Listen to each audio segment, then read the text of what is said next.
Hi guys, welcome to Oddcast, the For Nerds by Nerds show.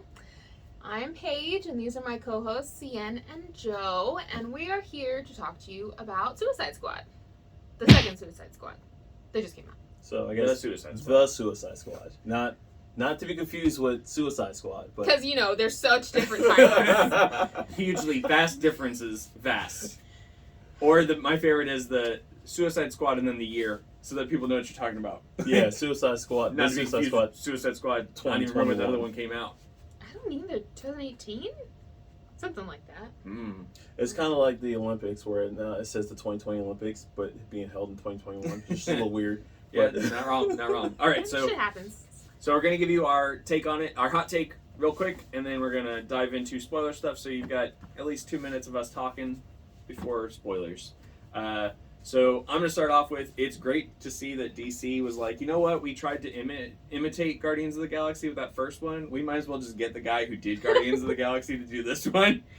And they did. James Gunn directed it. And it worked. He wrote it too, didn't he? Probably. I think writes he did. like I think he did a lot of I think rewrites. he directed, wrote, and produced it. I think, maybe. I'm going to say that probably gets like a 7.5 out of 10 for me. I didn't even think about what I would rate I gave it a size. Yeah, I gave it a 7. Mhm. I gave it a 7.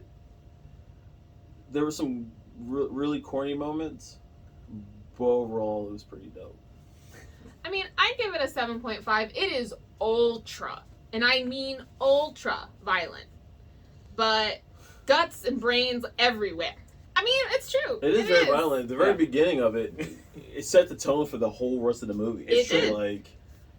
Like the whole, what was it, like a 15 minute long, like just blood and guts, especially with the whole credits rolling and all that? Yes. Before the credit roll, it was 10 to 15 minutes of I a lot mean, of violence. but that's a very James Gunny thing to do. If you look at the openings of both of the Guardians movies, they're very, There's a lot going on before Yeah. the credits roll. yeah. And then the credits are interpreted, or are become an integral part of the scene that's happening around them. So, True. And that's always fun. yeah. All right, so that was the spoiler-free one. If you haven't watched the movie yet, and I don't know why you haven't, because... It's been about a little over a week now. Well, because it's on HBO, too. Yeah, it's on so- HBO, and it's in theaters. There's plenty of ways that you can see it, and we highly recommend that you do. Check it out. If you haven't already, go ahead and hit the bell for notifications and like. Yep. And now we're going to move into spoilery territory. So, that was it. That was your warning. All right, so right up jump, I just want to say I think that it was genius to have an entire team of people that you just use as cannon fodder in the beginning of the movie. Slaughter. They built these characters just to, like, destroy them the first 10 minutes of the movie. Well, it allowed them to put, like, a lot more star power into the posters and stuff of, like, come see our movie, Nathan Fillion's in it, and that guy who almost married Ariana Grande, he's in it too, come watch it. And then they're like, and they're dead. Like, badly. Like, it's just- Slaughtered. but I guess it also makes sense because DC has so many, like, cannon fodder characters where I'm like, I don't even know who this is. Cool. Yeah, I didn't know who any of them were either. I had never, like, Weasel, like, I disliked his character so much. it was weird, and there was an after credit scene. If y'all didn't watch it, you should. I mean, It's a not that- comic book movie. Why wouldn't you stay through the credits? Yeah. But overall, I mean, the tone of it was dope. The color palettes were awesome. Like, Yes. it was very pleasant to see visually. I also really liked the music. The music Oh. was a good touch. Music was great. Well, Yeah. It's a James Gunn movie, which Yeah, is why I yeah, was yeah. like, they tried so hard in that first one to be Guardians of the Galaxy. They were like, this is gonna be our Guardians of the Galaxy. But it wasn't funny, it was too dark. And then, like, their villain made no sense towards the end. I was like, all right, And their cool. story was convoluted, and Yeah, no. and at least this one, while the story was a little convoluted at times, it made sense that it was It convoluted. stayed in its lane. And, yeah. And Yeah. I don't know how you guys feel about this, but, like, even though Suicide Squad was definitely, the first Suicide Squad was definitely a Harley Quinn story-esque with a little bit of Will Smith, right? This one hardly had Harley in it. And No, I thought, one of the whole story plots was about but Harley. I feel that this was more of an Idris Elba film, to me. it felt To me- He was the main character, yes. Yeah, so to me, I definitely think they did a better job of doing an ensemble tale Yes. in this one. Because I wouldn't say that any one of them was the main character. Like, you could make that argument that, like, John Cena's character was the focal point. Because for a little while he kind of was. Well, no, it was an ensemble cast. Yeah. And so I disagree that it was an Idris Elba movie. But he was, like, the central character of an ensemble. Yeah, he was for sure the focal point in the vehicle Like Star-Lord to which you were was. following it. But Yo, tell me why he almost John Wicked.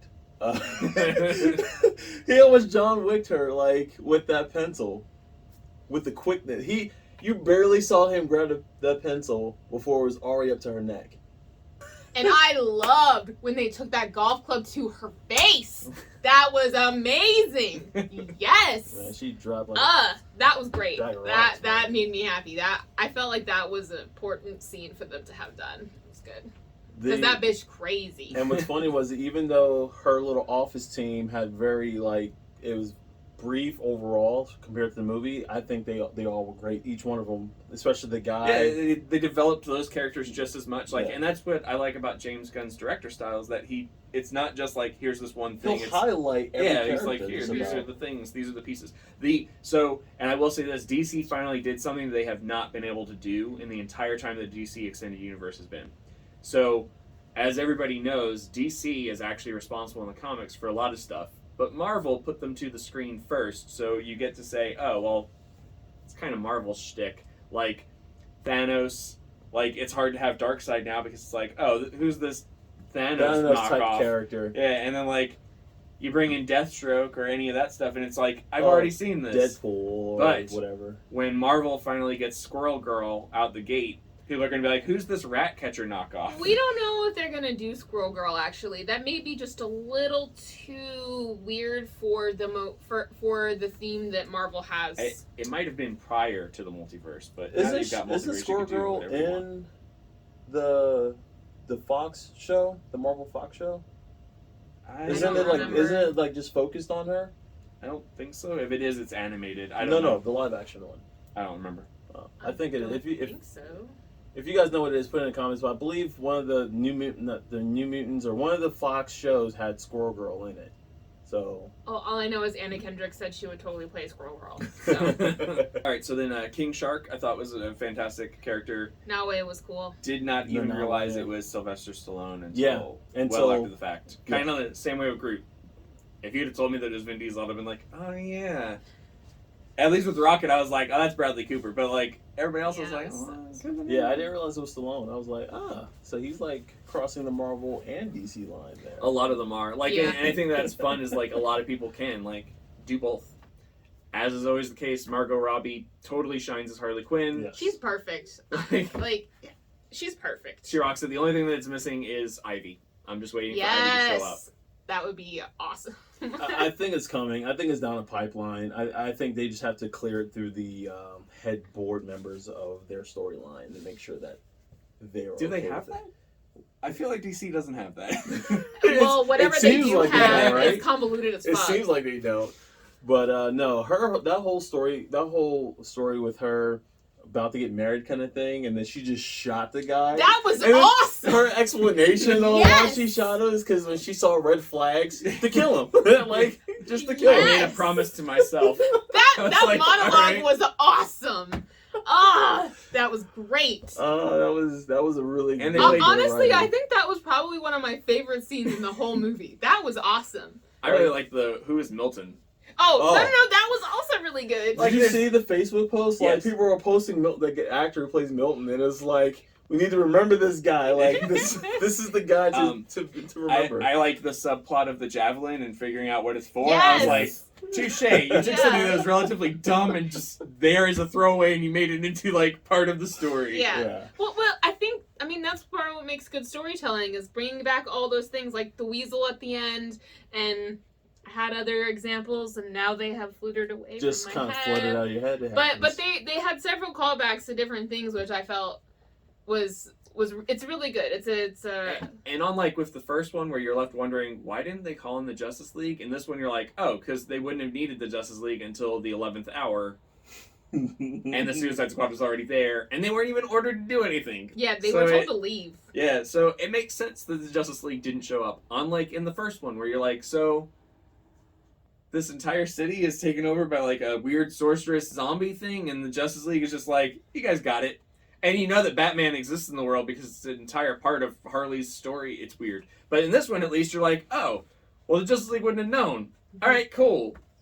Now, Carry on. What about the he's not really the main villain, but the kaiju. Didn't someone scream out kaiju? Yes. Yeah. Oh my God! We've got a freaking kaiju up in this shit. That was great. The guy who runs the guy who's working in Amanda Wallace's team. He yells that. That was great. I think it's not when she first wakes up, but somebody else. Or no, it's when everything comes back up. Yes. Because they had all the devices were down, and then when they came back up, he was like, "We got a fucking kaiju in here." Yeah. It's like, all right, touche, buddy. Yeah, that's like, the right reaction to that. That is the right reaction. Like if Godzilla shows up, you're gonna be like, "Oh fuck." You're not gonna be like, oh, it's just Godzilla. I don't know. Honestly, I don't know what I would do in that situation. Like we always talk about, like in the zombie situation. It's very easy. What Shit we your do. pants. No, it's not even Run away. just with the star creature, but when it like shits out baby stars that are fucking hugging people's faces and shit. All I know is that once No, that thank person yelled out, No, thank "It you. can't get into your mask," I was like, I'd have been like this. Yeah. This the whole time. Oh, yeah, I would have dropped my weapon and just run away. I'd have been like, "Get away!" Yep. I would have found something to cover my face with and run the fuck away. And then once they got up, I'd have been like, "You got it. No more weapon. Just putting up my mask," and I would have gone right back into the building where it was before because I'd figured that it wasn't going to go back there. I'd be like, "I'll be safe for a little while." Mhm. Now I did really enjoy. Was Idris's character Bloodshot? Yeah. I No, liked Bloodsport. Bloodsport. Excuse me. It's Deadshot and Bloodsport. I liked his arsenal, like the weapons, the little. I feel When like he that was put a thing. together that fucking massive cannon thing, I was like, he's just adding more. I think that they did a adding great job more. of explaining everybody's powers. Like, I was like, all right, cool. All right. I mean, they didn't quite explain his weaponry. They didn't, but like they explained. Because I was him. curious. Like, I knew he was like a master of all of these things, but I wanted to know more about that armor. I do find it funny that he Cool. kind of is like he essentially took Deadshot's spot in the story. Yeah. Mm-hmm. Like even down to he's arguing with his daughter on the outside. I was like, so James Gunn took the storyline that Will Smith had and just fleshed it out some and made it better. Yeah, it tweaked his character a lot more. He did that to the whole thing. It was definitely better, and it sucks right now if you look at so Rotten Tomato, it is certified fresh at 92% right now, but the problem is that it's not making any money. Actually, In I box looked office. at the box office numbers and they're actually pretty happy with it. But to your point, the box office numbers seem a little disappointing, of course, because we're still coming out of all the stuff that's going on, Yeah. and with the streaming Coming back services, makes it weird. The numbers are pretty decent. It's a really good movie. I thoroughly enjoyed it. I'm probably gonna want to watch it again. I I mean, mean, it's good on news, it's HBO. free. It's Yeah, the beginning of it's on September. HBO. Yeah, so like that's definitely something. Cause I think there's some things, some little Easter eggs that I missed, but They usually are. definitely I want to know what you guys thought about the movie. If you've watched it yet, like I said, it's been a little over a week by now as of this recording. What did you think? Did you enjoy it? Did you think the first one was better, or did you think James Gunn's Do you take on think it that was Cara better? Delevingne should get a second shot at DC so that she can actually redeem herself? Like, because her character in that first one was just not good, and she's a really good actress, and she deserves it. Will Smith, you might as well come back too, man. You could do better. Yeah, it's never the actor's fault. In my opinion, always it's the never writer the and actor's fault. directors. No, they are employees following what the director tells them to do. So it's honestly, it's in the script. It's there. It's never the actor's fault, in my opinion. So No, it's not true. Almost never the actor's What fault. happened is she remembered Twilight. All right, guys, you have a wonderful rest of the day. You have a Thanks for wonderful watching. day, Robert guys. Pattinson's gonna be a decent Batman. I feel Wow. like. he's gonna be a brutal Batman. But fucking Kristen Stewart can go. But see, Bye. really quick, I want to know how they're going to do that because Ben Affleck has been confirmed coming back as Batman. So is Oh, this no. Patterson Batman No, just ready, some sort of so- alternate dimension So thing? it's possible it's a multiverse thing, like their own, like DC. Or That- it's back in time. No, because my understanding is that he might be the Batman that smiles. that might be where they're taking him. Because we have 3 Batmans in the current DCEU storyline. We got Tim Burton's Michael Keaton's Batman, who's back. We have Ben Affleck's Batman, and then now we have Patterson. It's gonna be whatever it's gonna be. But even though Michael Keaton is Flashpoint Batman, so Yeah, but there's also a rumor that he's coming back to do a Batman Beyond movie. ooh, That would be cool. old And man with- Bruce Wayne, that'd be dope. Yeah, Yeah. and with Tim Burton returning to his directorial chops in order to do Wednesday, I'm not surprised that he would do a Batman flick. Okay, thanks, bye. Later, guys. Bye.